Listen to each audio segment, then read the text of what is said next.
So we've talked a bit about the history of Christianity in the United States, and we've highlighted some information concerning the development of churches, particularly black churches. You have this basic knowledge, but now it's time for us to dig just a little deeper. In the bonus reel, I want to take a step back and give you some sense of the social gospel movement is probably one of the best examples of Christianity committed to the world.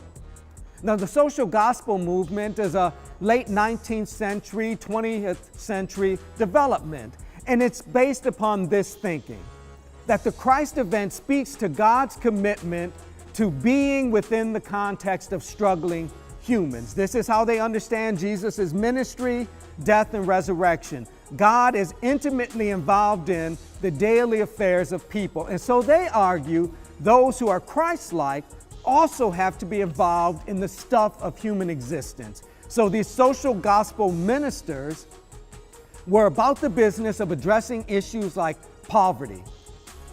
African American social gospelers add to this emphasis on poverty a commitment to race. And what you get at the end of the day are Christians in churches who are about the business of making life a little easier. They're addressing these fundamental questions of human existence. Who are we? What are we? Why are we? When are we? Not as a thought experiment, but as an opportunity to provide clothing, food, and comfort.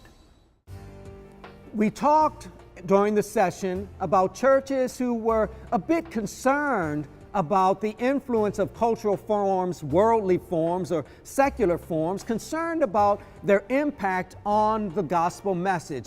Their argument was this, or better yet, their question was this: could you maintain the moral and ethical stand of the Christian faith while being involved in these worldly activities and agendas?